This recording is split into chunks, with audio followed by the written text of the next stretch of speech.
हाय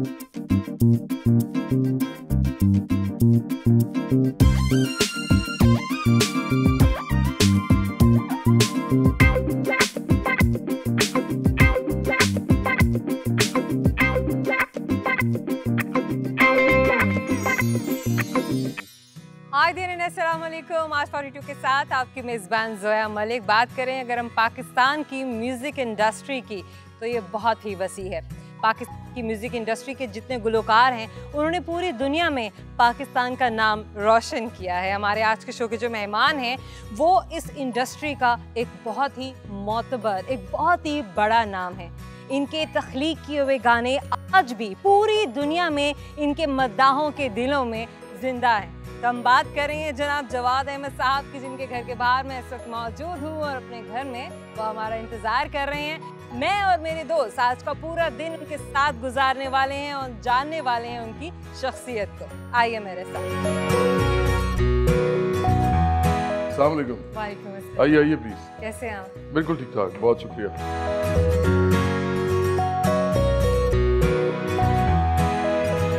आप हमें अपनी इब्तिदाई ज़िंदगी के बारे में बताएं। शुरू में तो वालिद साहब वालदा साहबा दोनों पढ़ाते थे पॉलिटिकल साइंस और उनकी वजह से पढ़ने लिखने का शौक़ हो गया। स्कूल के अलावा भी मैं उनकी किताबें पढ़ता था। अच्छा। तो पहली बात तो ये थी कि मैं I was a very Avid reader. बहुत हर वक्त मैं किताबों में घुसा रहता था। लोग मुझे कहते हैं ऐसे लगते नहीं आप, लेकिन मैं वाकई इस तरह करता था। सारे बहन भाई अपना कुछ और इन्जॉय कर रहे थे तो मैं जहाँ जाता था किताब पकड़ के बैठ जाता था। फिर मुझे म्यूज़िक का शौक़ था शुरू से। वो गैदरिंग होती थी फैमिली की, तो वहाँ पे बच्चे जैसे गाते हैं ना। अच्छा। तो मैं और मेरे दोनों भाई हम बड़ा मतलब लोग कहते थे कि हम बड़ा अच्छा गाते हैं। तो ये दो चीज़ें बड़ी इम्पोर्टेंट थी शुरू में। और उसके साथ साथ पढ़ाई में अच्छा था, हर क्लास में फर्स्ट आता था। तो वालिदैन इसीलिए कोई क्रिकेट खेलना या मौसीकी करना या इस तरह की चीज़ें उस पर उन्होंने कभी इतराज़ नहीं किया। अच्छा। कि ये पढ़ता ठीक है। ठीक है। तो बस इस तरह की लाइफ थी और सब कुछ था, खेल कूद भी थी, म्यूज़िक भी था। मुझे लगता है कि जब भी कोई लोग, मैं मशवरा देता हूँ हमेशा, बच्चे पालें अपने तो उनको आर्ट, लिटरेचर, स्पोर्ट्स, पढ़ाई के अलावा ये तीनों ज़रूर करवाएं। इससे क्या होता है कि इंसान की सारी डायमेंशन जो है ना वो मुकम्मल होती हैं और आपका बच्चा जो है ना वो उसके अंदर हिस्से लतीफ़ भी आ जाती है, उसके अंदर एक जानदार बॉडी वाला मामला भी बन जाता है, उसके अंदर जान होती है, उसके अंदर कॉन्फिडेंस आता है। और मेरा ख्याल है कि ये तमाम बच्चों के लिए लाइफ में बड़ी इंपॉर्टेंट चीज़ें हैं। आपने मैकेनिकल इंजीनियरिंग यूनिवर्सिटी से मैकेनिकल इंजीनियरिंग में मास्टर्स किया, अपनी डिग्री हासिल की, लेकिन आपने मौसीकी को अपने प्रोफेशन के तौर पर अपनाया। ये मुश्किल था और बहुत ही अनएक्सपेक्टेड था, कैसे कर लिया आपने? यूनिवर्सिटी में ना जाके पढ़ाई तो मैंने छोड़ दी थी। मैं करता था एक्स्ट्रा करिकुलर एक्टिविटीज़। मैं यूनिवर्सिटी का ना क्रिकेट का कैप्टन रहा हूँ अपनी, मेरे पास कलर है उसका। उससे पहले मैं क्लब में खेल रहा था। मजंग लेंगे बहुत बड़ा क्लब है पाकिस्तान का, लाहौर का स्पेशली। तो उसका मैं पहले मेंबर था, उसके बाद मैं आखिरी दिनों में उसका एक और शाख थी, उसका मैंने कैप्टनसी भी की। वेल्स कप खेला, फर्स्ट क्लास खेली। तो एक तो मैं ये करता रहा यूनिवर्सिटी के ज़माने में। दूसरा मैं मौसीकी करता रहा यूनिवर्सिटी में जाके। म्यूज़िक सोसाइटी का मैं प्रेसिडेंट था। उस ज़माने में क्या हुआ कि एक बैंड था जुपिटर्स, वो आया हम प्ले करने वहाँ। तो मैं चूँकि प्रेसिडेंट था, मैंने भी उधर एक दो गाने गा दिए उनके साथ। और पंडाल बहुत बड़ा था, हमारी यूनिवर्सिटी में कोई 6-7 हज़ार लोग जमा होते थे। दूर दूर से भी लोग आते थे, यूनिवर्सिटी की अपनी स्ट्रेंथ बहुत बड़ी थी। तो वो इतने लोगों के सामने गाना, तो कॉन्फिडेंस भी चाहिए उसके लिए। तो जब उन्होंने लोगों ने देखा मुझे, जुपिटर्स वालों ने, उन्होंने कहा ये तो ठीक है, ये तो ठीक आता है। They offered me for the lead vocalist slot, क्योंकि उनका लीड वोकलिस्ट उस ज़माने में कोई तो उधर हो गया था। तो मैंने उनको ज्वाइन कर लिया। तो इस तरह इंजीनियरिंग की डिग्री मेरी चलेगी पीछे। मैंने अपने क्लास के पास आउट होने के 2 साल या 2.5 साल बाद इंजीनियरिंग की डिग्री मुकम्मल की। इतनी सप्लीस थी मेरी। दोनों काम मैं करता था, पढ़ता था नहीं। हालांकि जब मैं यूनिवर्सिटी गया था मैं सिल्वर मेडलिस्ट था, मतलब मेरिट पे मेरा दूसरा नाम था। मेरिट के ऊपर दूसरे नंबर पे मैं था, और जिसको सिल्वर मेडलिस्ट कहते हैं। गोल्ड मेडलिस्ट पहला होता है उसको। लेकिन बाद में मैंने सब छोड़ दिया। तो मेरे वालिद साहब कहते थे कि डिग्री तो ले लो, ये इसका क्या करना है, मैं प्रोफेसर हूँ, मिडिल क्लास के हम लोग हैं। तो उस वक्त तक मेरा कोई नाम भी नहीं था, ना मेरा एल्बम था। तो वो बड़ा एक ख़ास सा टाइम था, मैंने बड़े रिस्क लिए उसमें। अच्छा। तो इसलिए मौसीकी उस वक्त नेचुरली बस वो चला गया, मैंने जान के नहीं किया, खुद ब खुद ही तकदीर में शायद इसी तरह था। आपने म्यूज़िक की तालीम बिल्कुल भी हासिल नहीं की, ये तो हम जान चुके हैं, लेकिन हमें ये बताएं कि गाना गाने के लिए कौन मुतासिर करता था? कोई इंस्पिरेशन थी, कोई ख्वाब था, कोई आइडियल था? मेरे आइडियल्स बहुत ही जो है ना वो एक हायर लेवल के थे। मैं तो मेहदी हसन साहब को सुनता था, मेरे वालिद साहब की लिसनिंग बड़ी अच्छी थी, तो उसकी वजह से ना हमें इस तरह का म्यूज़िक सुनने को मिला। वो सुनते थे इस तरह के लोगों को, तो फ़ैल न्याजी को मैंने सुना, उसके बाद मैडम नूर जहाँ, फिर अगर आप इंडिया में चले जाएं तो किशोर कुमार, मोहम्मद रफ़ी, लता मंगेशकर, आशा भोसले, तो बड़ी ट्रेंड किस्म की जो सिंगर से और उनकी जो लॉट थी उसको मैंने फॉलो किया है बचपन में। उससे फ़ायदा ये हुआ कि मेरा जो टेस्ट था वो थोड़ा सा ज़्यादा अवामी बन गया। मुझे लगा कि जो म्यूज़िक रेजोनेट करता है इंसानों के साथ किसी ख़ास खित्ते में, वो करना ज़्यादा अच्छा है जिसको तमाम लोग सुन रहे हो। तो वो उसका मुझे फ़ायदा हुआ अपने करियर में, तो इसलिए मैंने तो बड़े बड़े लोगों को हमेशा सुना है और उससे सीखा भी है। आप अपने गाए हुए गाने क्या खुद ही लिखते हैं और कंपोज भी खुद ही करते हैं? 95% गाने जो ना मैंने खुद लिखे हैं। अच्छा। और कॉम्पोजिशन भी इतना ही परसेंटेज बनता है। ज़्यादातर होता ये है कि मैं जब कंपोज कर रहा होता हूँ तो कई दफ़ा लफ्ज़ साथ आ जाते हैं, शुरू के तो स्पेशली, जिसको हम अस्थाई कहते हैं, वो साथ मुझे वो आमद हो जाती है। और कई तो ऐसे भी होता है कि ट्यून पहले बन जाती है। एक मेरा गाना है ढोलना, ढोलना की पूरी ट्यून वो मैंने एक जैमिंग सेशन में अपने बैंड के साथ पूरी बना दी थी, एक लफ्ज़ भी नहीं लिखा हुआ था। तो जब मैंने ट्यून बना ली पूरी तो उसके बाद मैंने उस पर लफ्ज़ लिखे। ये लेकिन ऐसा रेयरली होता है, ज़्यादातर आप शुरू के जो वर्ड्स हैं वो आपको खुद ब खुद, मुझे कम से कम वो आ जाता है। आम जिंदगी में आप किस तरह के इंसान हैं? मुश्किल हैं, आसान हैं, समझौता करने वाले हैं, सख्त मिजाज हैं, नरम मिजाज हैं, प्यार करने वाले हैं, कैसे हैं? तो सारा कुछ ही होता है कि कोई इंसान इनमें से एक चीज़ नहीं होता। ये कोई कहता है ना तो वो झूठ बोलता है।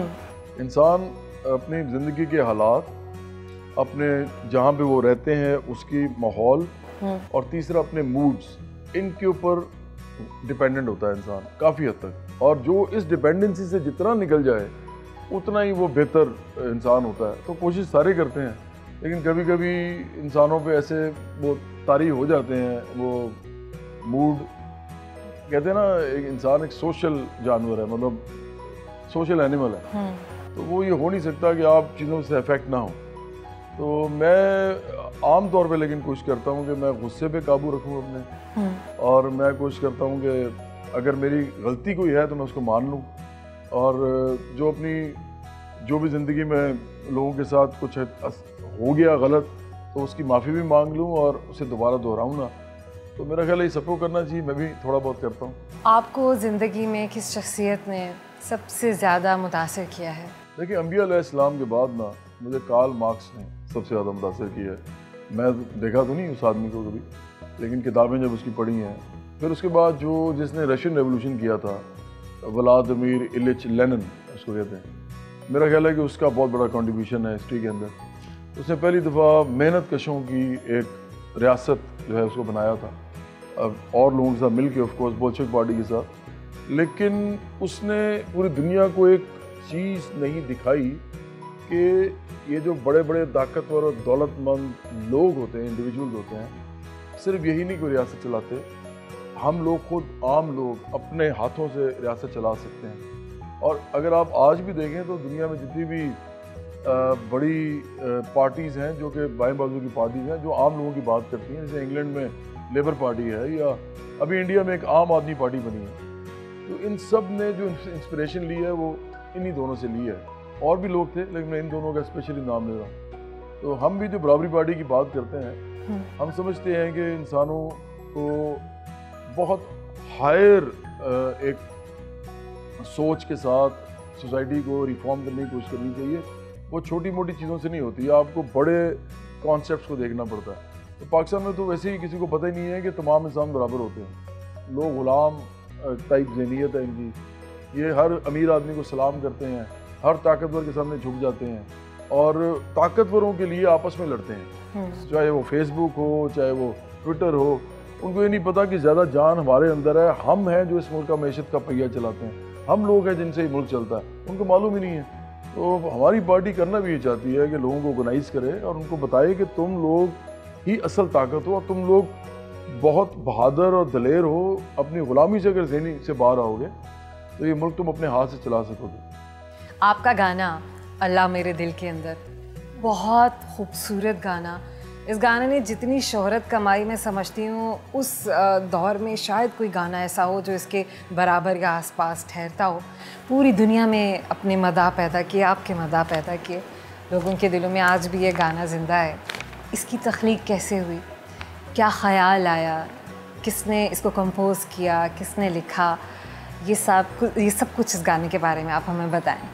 असल में ना ये गाना लिखा मैंने था, कॉम्पोजिशन मेरे एक दोस्त हैं काशिफ हुसैन बोपा, उनकी थी। हम एक बैंड में थे तो जुपिटर में, मैंने आपको बताया जी। तो लेकिन इसका वीडियो ज़्यादा इम्पोर्टेंट है गाने का। आप इसके वीडियो देखें। हाँ। तो मैंने इसको अपना करियर स्टार्ट करने का गाना बनाया जब मैंने अपना सोलो करियर स्टार्ट किया एज जवाद अहमद। इसका वीडियो अमीर और गरीब का फ़र्क जो है उसके ऊपर है, डिस्पैरिटी जिसको हम कहते हैं, तफरीक जो है तबकाती, उसके ऊपर है। और मैंने ये नज़रियाती तौर पे ये गाना किया था। आमतौर पे लोग जब अल्लाह का या खुदा का नाम लेते हैं अपने गानों में तो वो कोई मज़ार दिखा देते हैं या मस्जिद दिखा देते हैं या कोई इस तरह की चीज़ें दिखाते हैं कि जिससे कोई रूहानियत का अंसर आता है। मेरे ख्याल में रूहानियत सबसे ज़्यादा जो है वो आम लोगों के लिए सोचने में है। जैसे बुल्ले शाह, जैसे वो सुल्तान बाहू, मतलब ये तमाम लोग जो थे, इन लोगों ने हमेशा लोगों की बात की, सोसाइटी की बात की और थे ये सारे रूहानी तरीके से काम किया। तो मेरा गाना जो है वो था तो यही कि अल्लाह मेरा हाथ तू ना छोड़ी, मुझे अकेला तू ना छोड़ी, लेकिन इससे अंदर आपकी पैदा क्या होनी चाहिए, आपके अंदर इंसान दोस्ती और इंसान से मोहब्बत पैदा होनी चाहिए। अगर ये नहीं पैदा होती इसके बाद तो फिर कोई फ़ायदा नहीं। आप नमाजें पढ़ते रहें, सर आप मारते रहें ज़मीन पे, आप रोज़े रखते रहें, आप भूखे रहें, लेकिन अगर आप इंसानी से प्यार नहीं करते, इस दुनिया के अंदर बदसूरती को खूबसूरती में बदलना नहीं चाहते, आप इस दुनिया के अंदर जो गलत चीज़ें हैं उनको सही नहीं करना चाहते, तो फिर ये खुदा की बातें सिर्फ बातें ही हैं। तो वो जो गाना है ना, उसको अगर आप जब भी आप देखेंगे तो उसमें आपको ये पता चलेगा कि एक इनकलाबी आदमी जो है वो कैसे बनता है, वो कैसे सोचता है, वो गरीबों को देखता है, महरूमों को देखता है, तो उसको क्या फील होता है और उसके बाद वो अपनी ज़िंदगी को कैसे बदलता है। ये उस गाने का थीम था। आप अल्लाह मेरे दिल के अंदर, ये गाना हमारे दोस्तों के लिए प्लीज़ गुनगुना दीजिए। बिल्कुल। मेरा हाथ तू ना छोड़ी, मुझे अकेला तू ना छोड़ी, तू जो मेरे साथ मौला, फिर चाहे कुछ हो मौला, तू जो मेरे साथ मौला, फिर चाहे कुछ हो मौला, सच्चल साईं मेरा, अल्लाह मेरे दिल के अंदर, मैं मोमिन हक कलंदर, अल्लाह मेरे दिल के अंदर, मैं मोमिन हक कलंदर।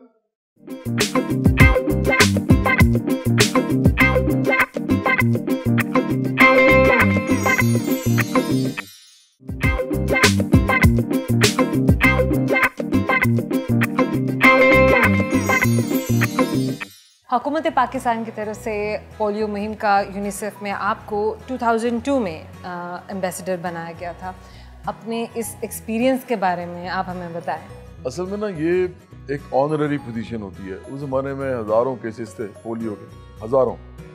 तो उनको एक ऐसा फेस चाहिए था जो इसको लोग जानते हों, जिससे लोग रिलेट कर सकें, ताकि लोगों तक ये मैसेज जाए कि पोलियो के कतरे पिलाना बहुत ज़रूरी है। ये अवेयरनेस देना बहुत ज़रूरी थी। और जब मुझे कहा गया कि इसके लिए हम आपको टेलीविज़न पे, अखबारों में, हर जगह यूज़ भी करेंगे आपकी पिक्चर्स, फिर एक गाना बनाना था हमने उसके ऊपर, हमने बनाया, पूरे पाकिस्तान ने सुना भी। और साथ ये था कि मुझे दौरे करने थे पूरे पाकिस्तान में, जहाँ जहाँ जिन जिन इलाकों में भी लोग बिल्कुल नहीं पिला रहे थे अपने बच्चों को कतरे, वहाँ जाकर उनको इंस्पायर करना था, उनको मोटिवेट करना था। तो ये मैंने काफ़ी अर्सा किया और मुझे अपने बहुत से काम छोड़ के करना पड़ा। मुझे अपने जो करियर का जो मेरा वो था ना, कॉन्सर्ट्स करना, जो भी मेरी एक्टिविटीज़ थी, उनको भी कटेल करना पड़ा इसकी वजह से। लेकिन मैं समझता हूँ कि मैंने बड़ा अच्छा काम किया और मैं आज भी इस बात को मैं खुशी का एक बाइस समझता हूँ अपने लिए। म्यूज़िक की दुनिया में इतना बड़ा नाम, इतनी मसरूफियत, इतना ग्लैमर, इतना सब कुछ, और एकदम से एक सोशल कॉज पर आकर काम करना जो सोशल वेलफेयर का काम था, अपनी इनपुट भी बहुत ज़्यादा थी और उसके आउटकम का भी कुछ पता नहीं था। क्या चेंज महसूस किया अपनी पर्सनालिटी में ये करने के बाद? अच्छा, मैं हमेशा से एक पॉलिटिकल जहन का आदमी था। मैं चीज़ों को बदलना चाहता था और मैं चीज़ों को सही गलत, अच्छे बुरे और सच और झूठ के साथ नहीं देखता। मैं देखता हूँ कि हर इंसान का अपना सही, अपना सच और अपना अच्छा होता है, दूसरे का कुछ और होता है। आपस में डिफरेंस ऑफ ओपिनियन होता है कई दफ़ा। लेकिन एक बात तय है, वो ये है कि तमाम इंसानों को रोटी, कपड़ा, मकान, इज़्ज़त, रोज़गार, तालीम, सेहत, ट्रांसपोर्ट, बिजली, पानी, इंसाफ, ये सब चाहिए। ये हर एक को चाहिए। ये ऐसा सच है जिसको आप डिनाई नहीं कर सकते। तो इसके ऊपर स्ट्रगल करना, ये मेरा ख्याल है कि दुनिया में सबसे इम्पोर्टेंट चीज़ है और ये उन्हीं के लिए की जाती है जिनके पास ये नहीं होता। तो मैं इसलिए पॉलिटिकल आदमी अपने आप को शुरू से समझता हूँ। मैंने पॉलिटिक्स करनी थी, म्यूज़िक भी इसीलिए किया कि ताकि लोगों तक जा सकूँ। इंजीनियरिंग की डिग्री लेके वालिद साहब को दे दी। तो जब मुझे मौका मिला ना, उन्होंने कहा कि यूनिसेफ का आप ये करें काम और मिनिस्ट्री ऑफ हेल्थ का, गवर्नमेंट ऑफ पाकिस्तान, तो मैंने कहा ये बड़ी अच्छी सीढ़ी है, काम तो अच्छा होगा, साथ लोग कहेंगे कि ये इंसान हमारी बात करता है, तो इसके साथ बाद में काम भी किया जा सकता है। तो वो फ़ायदा हुआ मुझे उसका लाइफ में। तो मैंने तो फ़ौरन वो किया और उसके बाद भी फिर मैंने एजुकेशन पे, हेल्थ में, ज़लज़लों में, सैलाबों में जो भी काम किए हैं ना, वो इसका ही आप समझें एक्सटेंशन था। हाँ। और वो एक ख़ास तरीके से, ख़ास सोच के साथ मैं कर रहा था, जिसको फिर बाद में पॉलिटिकली मैंने ट्रांसलेट किया है बराबरी बड़ी पाकिस्तान में।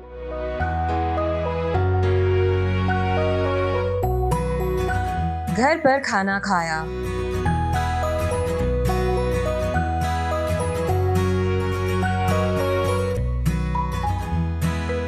सर, इनके बचपन का कोई यादगार वाक़या या इनकी स्कूल लाइफ का, आगे कॉलेज लाइफ का, जो आपको हमेशा याद रह गया हो? हम रहते थे चबुड्री क्वार्टर्स के पास। वो क्वार्टर जो थे उनमें, वो वहाँ पे 500 क्वार्टर थे। अच्छा। छोटे छोटे थे, 2-2 कमरे के। जी। हम रहते थे उसके जो दीवार थी ना दरमियान में, उससे पार हम रहते थे। हम रहते थे मोहल्ले में। अच्छा। ये करता था कि अपने घर से निकलना। अच्छा। और उनके होते थे अंदर नस्ब किए हुए लेटर बॉक्स। अच्छा। जो ब्रास के बने होते थे और उनकी आवाज़ आती थी बाकायदा। इसने अपने घर से निकलना और एक नंबर से शुरू होके 48 नंबर तक जो थे ना, वो उनको खड़काता जा रहा। बस उसका नतीजा ये होता था कि सारे क्वार्टरों वाले लोग जो थे वो इससे तंग थे। कहते यार ये अच्छा भला बैठे होते हैं, ये आगे कोई ना कोई काम करता। तो ये इसकी रेगुलर प्रैक्टिस थी। और फिर अगर किसी जगह पे कोई शादी वादी है तो ये तीनों भाई मुफ्त जाकर गाना शुरू कर देते थे। और वो सब लोग जो हैं, अगर उन्होंने हमें नहीं बुलाया हुआ, अच्छा, तो इनको बुला लेते थे क्योंकि इन्होंने गाना होता था। ये तीनों का एक गाना होता था, अमर अकबर एंथनी। हाँ, बिल्कुल बिल्कुल। ये तीनों नहीं बल्कि बहन भी इनमें शामिल हो जाती थी। अच्छा। तो चारों ये गाते थे। तो इनकी बड़ी मांग थी। जब भी किसी जगह शादी होती थी ना, वो कहते यार वो जवाद साहब वगैरह को बुला लो। साहब तो नहीं कहते, जवाद का नाम लेते हैं जी, जवाद भाई करके। अच्छा सर, ये बताइए कि जवाद साहब ने अपनी जो एजुकेशन है, फॉर्मल एजुकेशन, वो इंजीनियरिंग में ली, साथ साथ ये मौसीकी को भी जारी किए हुए थे, शौकिया गाते भी थे और इनका रुझान भी उसमें बहुत ज़्यादा था। फिर ये पॉलिटिक्स की तरफ भी आ गए, मौसीकी के साथ साथ इन्होंने सियासत में भी कदम रखा। इंजीनियरिंग कहाँ पीछे रह गई? आपका क्या ख्वाब था? क्या आपके ख्वाबों को इन्होंने पूरा किया? एक दफ़ा मुझे ज़रा परेशानी हुई तो फिर मैंने इसको कहा, मैंने कहा कि आपकी पढ़ाई जो है पीछे रह गई है, आप बहुत आगे चले गए हैं और आप अब क्या कर रहे हैं, मेरी ख्वाहिश के मुताबिक आप वो काम नहीं कर रहे। अच्छा। तो मैं समझता हूँ कि आप पढ़ाई की तरफ ध्यान दें। अच्छा। इसने फिर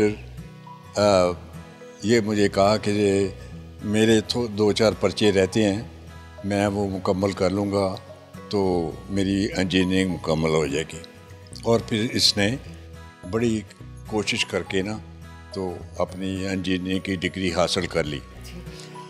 और इंजीनियरिंग की डिग्री जब घर लेके आया तो आके इसने अपनी अम्मी को कहा कि ये ले डिग्री, लेकिन मैंने इस डिग्री पे कुछ नहीं करना।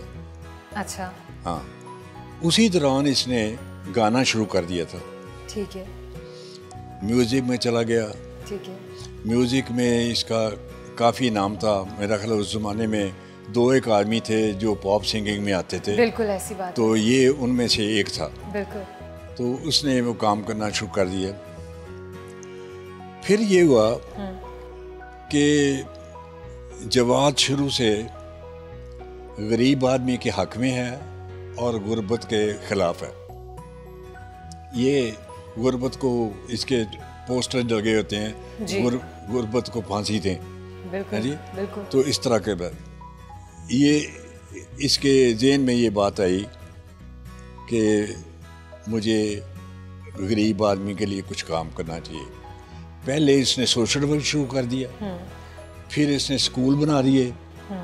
वो काफ़ी सारे स्कूल थे, वो चलते रहे कई तक। उसके बाद फिर ये सियासत की तरफ क्यों आया, क्योंकि कई जगहों पे इसको यूनेस्को वालों ने एम्बेसडर लगाया हुआ था कि ये पोलियो के लिए काम करेगा, ये पोलियो के लिए काम करता रहा। जी बिल्कुल।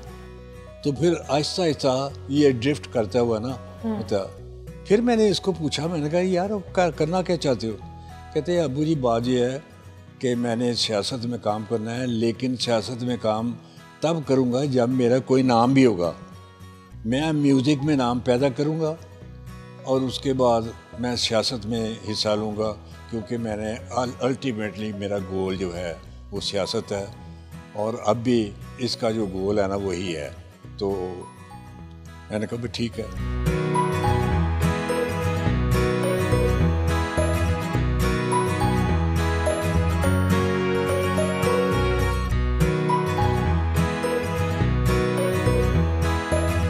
सैर सयाहत के हवाले से बात करें तो कौन सा मुल्क आपको ज़्यादा पसंद है? मुझे लगता है कि दुनिया में अगर किसी ने अमेरिका नहीं देखा तो फिर उसको एक महरूमी एक रह गई है उसकी ज़िंदगी में, क्योंकि इंसानी जो तरक्की है टेक्नोलॉजी की भी और हर लिहाज से उसका जो शाहकार है वो अमेरिका है। और वहाँ पे आपको पता लगता है कि इंसान ने अपनी सलाहियतों को किस हद तक जिला बख्शी है कि ये सब चीज़ें भी की जा सकती हैं। तो एक तो मुझे वहाँ जाके मज़ा आता है, मैं जब इर्द गिर्द अपने जायबात देखता हूँ इंसानों के हाथ से बने हुए, और एक ऐसा मुआशरा देखता हूँ जहाँ पे फरावानी है हर चीज़ की, तो ये एक मज़ेदार चीज़ मुझे लगती है। अच्छा, अब आप मुझे ये बताएं कि लंबे बाल रखने की कोई ख़ास वजह थी, किसी से मुतासिर हुए? हाँ, बीच में कभी कभी शॉर्टकट भी आपका आया, लेकिन जिस चीज़ को आपने कंटिन्यू किया, और इंसान अगर किसी चीज़ को इतनी दिल जमी से कंटिन्यू करे तो उसके पीछे कोई ना कोई जो है ना आपकी अपनी कोई लगन ज़रूर होती है, तो वो मैं जानना चाहूँगी। अच्छा, इस सवाल के दो जवाब हैं। पहला जवाब ये है कि अंबिया अलैहिस्सलाम बड़े बड़े जो इनकलाबी, इसके बाद ग्लैडिएटर्स जो वॉरियर्स थे, और मस्केटियर्स, मतलब जो भी जंगजू लोग थे, अगर आप हिस्ट्री में देखें तो उनके सबके लंबे बाल थे। इवन सैमसन जो था एक देव मलाई कैरेक्टर है, टार्जन है, मतलब बहुत से ऐसे कैरेक्टर्स जिनको आप कहते हैं ना कि ताकत का वो जो जिसका एक आता है तासुर आता है, तो उनके वो लंबे बाल थे। मुझे शायद इस तरह के कैरेक्टर्स पसंद करता था मैं इनको बहुत।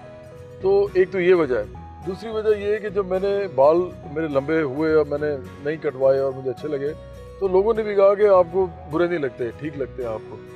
तो अगर इंसान को कोई चीज़ वो करे और वो बुरी लगती हो ना तो नहीं करनी चाहिए।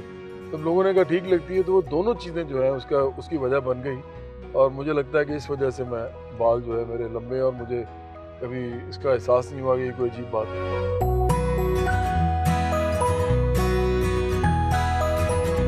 घर से हम बराबरी पार्टी पाकिस्तान के ऑफिस पहुंचे, जहां चेयरमैन बराबरी पार्टी जवाद अहमद ने अपनी पार्टी वर्कर्स से मीटिंग की।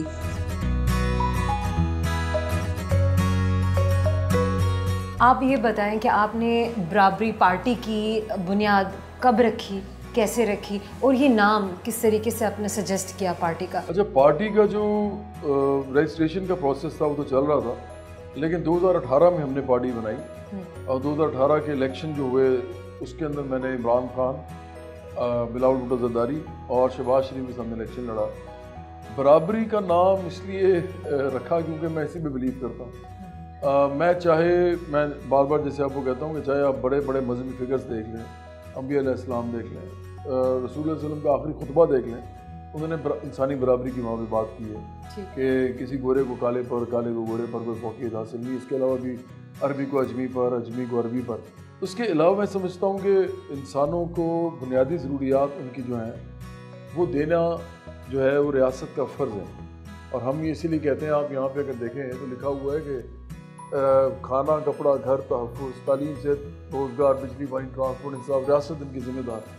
तो ये बराबरी की सतह पर मिलनी चाहिए, इक्वल मौक़े मिलने चाहिए सबको। उनके बच्चे वो वही तालीम हासिल करें जो कि हुक्मरानों के बच्चे हासिल करते हैं, गरीबों के बच्चे भी वही हासिल करें। इसी तरह बेहतरीन सेहत की सहूलियात, इलाज की सहूलियात हो सबके पास एक जैसी। सियासत में आकर आप क्या हासिल करना चाहते हैं? मैं तो बराबरी चाहता हूँ इंसानों की, और उसके लिए हमें इस निज़ाम को ओवरऑल करना पड़ेगा। और हम समझते हैं कि आखिरकार लोगों को डिसाइड करना होता है उनको क्या निज़ाम चाहिए।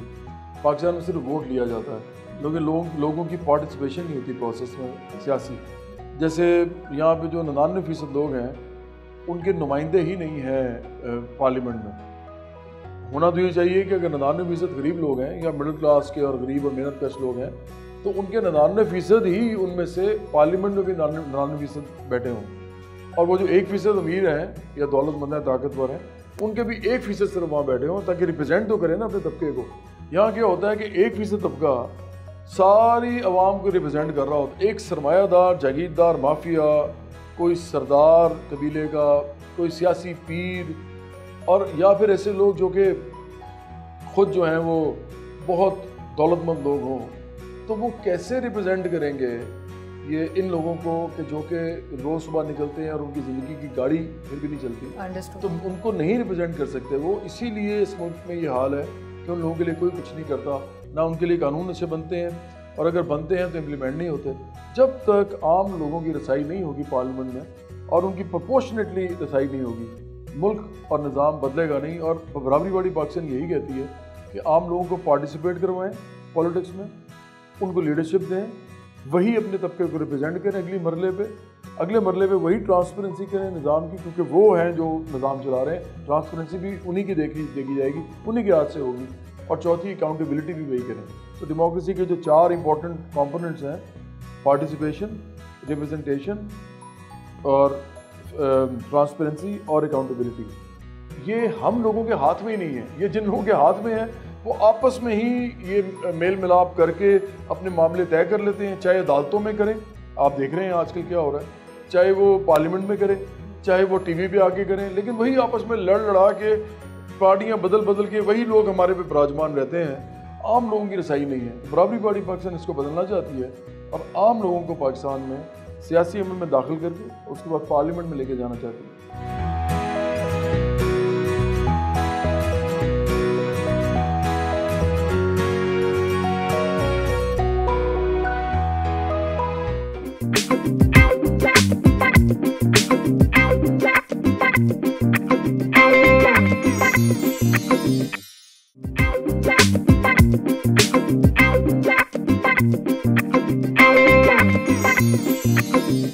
आपने पाकिस्तान क्रिकेट टीम के लिए भी गाने गाए और हर बड़ा सिंगर ज़रूर गाता है। जो गाने आपने गाए बहुत अच्छे गाए। हमें उनके बारे में भी बताइए, आपकी अपनी इंस्पिरेशन थी, आपकी अपनी कॉम्पोजिशन थी, क्या था?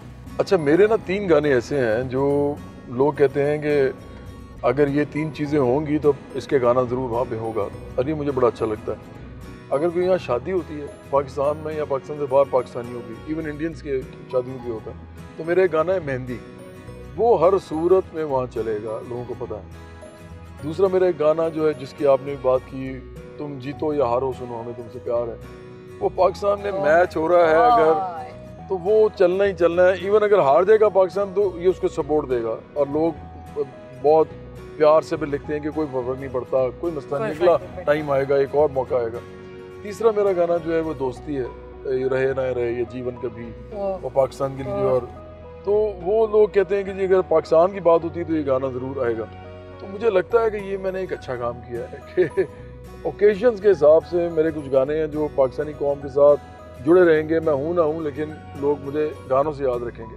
खाने किस किस्म के पसंद हैं आपको? खाने मुझे सारे जो देसी खाने हैं ना वो ज़्यादा पसंद है। मैं रहता यहाँ पे हूँ, पैदा पाकिस्तान में हूँ, तो इसलिए मुझे पुलाव, आलू गोश्त, कढ़ी, माश की दाल, कीमा, आलू, फिर मटर गोश्त जो होता है, कढ़ाई गोश्त भी मैं खाता हूँ। लेकिन घर के अंदर जितने खाने पकते हैं ना उनमें मुझे बहुत मज़ा आता है कि ईस्टर्न जो एक टच होता है, जो उसकी खुशबू होती है, वो मुझे अच्छी लगती है बहुत। फारिग औकात में क्या करना पसंद करते हैं? फारिग औकात में ना सारी ज़िंदगी किताब पढ़ी है मैंने, और अपने दोस्तों के साथ, अपने घर वालों के साथ थोड़ा सा टाइम जो मैं गुजार सकता हूँ वो गुजारा है, क्योंकि मैं बहुत ज़्यादा बिजी लाइफ जो है उसको देखता रहा हूँ सारी ज़िंदगी अपनी।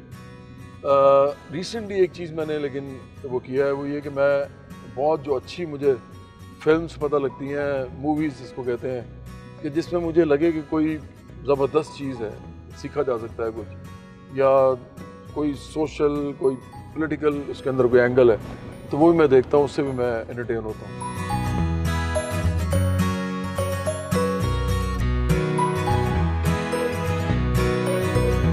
पार्टी ऑफिस से हम 3 ताल स्टूडियो पहुंचे जहां फैसल इकबाल साहब के साथ मुलाकात की। अस्सलाम वालेकुम फैसल। जी वालेकुम कैसे हैं आप? ठीक ठाक। So good to see you. आपको देखती भी रहे हैं, आपको सुनते भी रहे हैं। आज एकदम से आपको जब मैंने देखा स्टूडियो में तो मुझे भी बड़ा अच्छा लगा, और ये जान के और भी खुशी हुई कि आपका जवाद के साथ इतना पुराना साथ, इतने सालों का साथ। जी जी। इस दोस्ती के बारे में, इस साथ के बारे में, इस काम के बारे में, सफ़र के बारे में हमें, हमारे दोस्तों को बताइए। जी, जवाद भाई के साथ मैं पिछले 20 साल से काम कर रहा हूँ, जिसमें हमने इंटरनेशनल टूर्स भी किए हैं और स्टूडियो में भी हमने बहुत सारा काम किया। मिले किस तरह से थे पहली बार? मैं तो इनका पहले से ही फ़ैन था, क्योंकि जब ये जुपिटर्स बैंड में थे तो मैं एक स्पेल बाइंडर्स बैंड था, उसका नाम था, तो उसमें मैं कीबोर्ड प्ले करता था।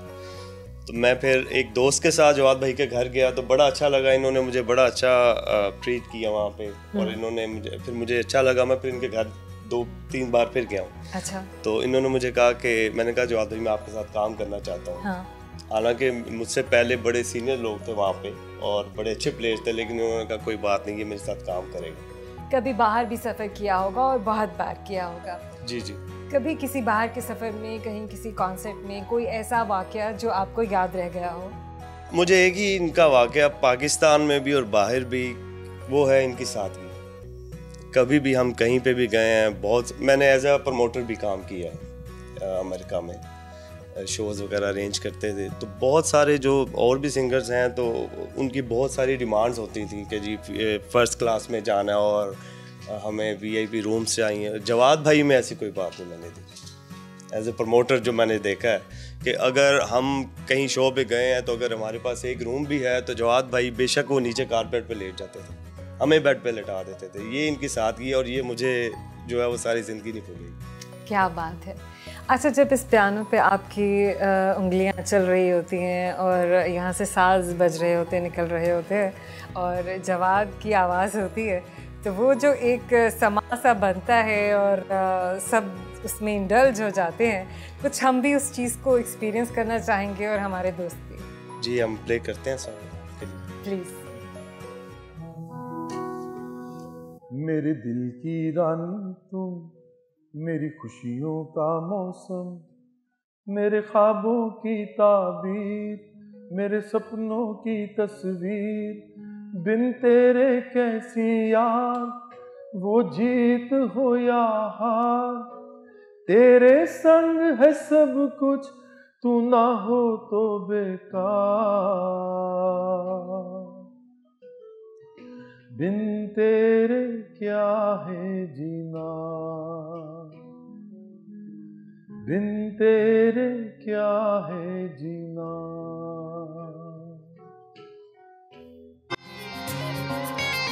हमारे स्टार पर नाजरीन के लिए अपना सुपर हिट सॉन्ग जीत की लगन हमें गाकर सुनाया।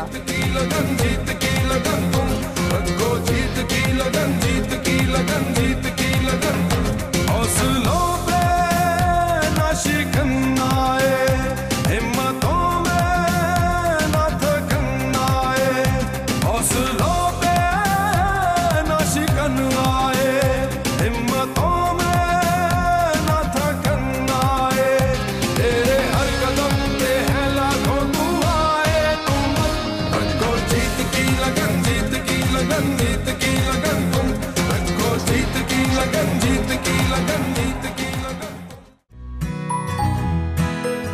तीन ताल स्टूडियो से हम जवाद अहमद के देरीना दोस्त अब्दुल जब्बार साहब के वर्कशॉप पहुंचे।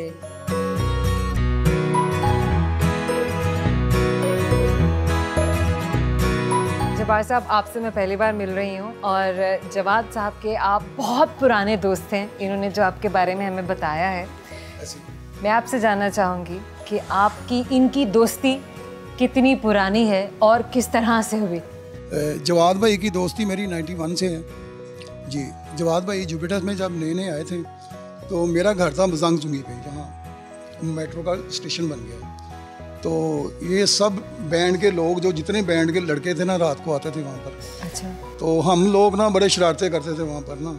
तो एक नशई था, मैंने ना उसके पाँव में ना एक बोतल मारी शीशे की ना, वो थोड़े फासले पे मारी रख के, लेकिन उसको लगी नहीं है। जवाद भाई ने देखा तो वो मुझे कहते, वो ये क्या कर रहा तू, उसको लग जाएगी। मतलब इनको तकलीफ, दर्द हुआ ना, वो गरीब आदमी था ना, गरीब आदमी था, दर्द हुआ उनको। तो फिर मुझे पता चल गया, मैंने कहा ये जवाद भाई बड़े अच्छे हैं। तो फिर मेरी इनके साथ इस्लाम जवान शुरू हो गई। तो आस्ता आस्ता इनके साथ मेरी दोस्ती हो गई। तो अभी तक मेरी दोस्ती कायम है इनके साथ। कैसे दोस्त हैं ये बहुत अच्छे दोस्त हैं। इनके बारे में मैं क्या बताऊँ, ये बहुत अच्छे दोस्त हैं। इनका दिल बहुत अच्छा है। मैं इनको हमेशा एक बात कहता हूँ कि आप सिंगर जितने मर्जी बड़े होते हैं, लेकिन उससे बड़े आप इंसान हैं, इसलिए आप मेरे दोस्त हैं। मैं अपने हर गेस्ट से एक आखिरी सवाल करती होती हूँ और उसमें मैं यही पूछती हूँ कि आपके दिल में कोई ऐसी ख्वाहिश हो जो रह गई हो, पूरी ना हुई हो और उसे पूरा करने की तमन्ना हो, ख्वाहिश हो। मैं तो पाकिस्तान में एक ही चीज़ चाहता हूँ, बल्कि पूरी दुनिया में चाहता हूँ कि यहाँ पे जो गरीब लोग हैं, यहाँ पे जो मिडिल क्लास के लोग हैं, उनके बच्चे उन्हीं स्कूलों में, उन्हीं कॉलेजों में, उन्हीं यूनिवर्सिटियों में जाएं जहाँ पर हुक्मरानों के बच्चे जाते हैं, जहाँ अमीरों के बच्चे जाते हैं। इनके लिए भी वही इलाज की सहूलियात हों जो कि अमीरों के लिए हैं। इनको तमाम मौके मिलें, इनके बच्चों को भी, इनको भी, जो कि रियासत को देना फ़र्ज़ है इनके लिए। और इन सब को खुशहाली मिलनी चाहिए, इनको आज़ादी मिलनी चाहिए, ताकि ये अपने लिए सोच सकें, ये अपने उड़ान अपनी जो है वो जितनी मर्ज़ी बुलंद वो करना चाहें, ये कर सकें। यही हमारा ड्रीम है, यही मेरा मैसेज भी है। बराबरी पार्टी पाकिस्तान यही करना चाहती है, लोग आएँ, हमें ज्वाइन करें, ताकि हम इस पाकिस्तान को तमाम लोगों के लिए एक बराबरी का पाकिस्तान बना सकें। Okay Zoya, very nice meeting you. Thank you, बहुत शुक्रिया, अपना ख्याल रखो। बहुत अच्छा लगा, मुझे भी बहुत अच्छा लगा। Thank you very much. खुदा हाफिज़, खुदा हाफिज़, खुदा हाफिज़। दोस्तों, आज का दिन बहुत ही अमेजिंग था, बहुत ही हसीन था। मैं हर बार ये जुमला कहती नहीं हूँ, मैं जब इसे महसूस करती हूँ तो मैं तभी अपने दोस्तों के साथ ऐसी बातें शेयर करती हूँ। यकीनन आपको भी हमारा आज का शो बहुत अच्छा लगा होगा और जवाद अहमद को एक बिल्कुल नए रूप में देखकर यकीनन मेरे दोस्त आज बहुत खुश हुए होंगे। हमारा शो देखते रहिएगा और अपना फीडबैक ज़रूर दीजिएगा। आपसे मुलाकात होगी अगले इतवार। अपना ख्याल रखिएगा, दुआओं में याद रखिएगा। अल्लाह हाफ़िज़।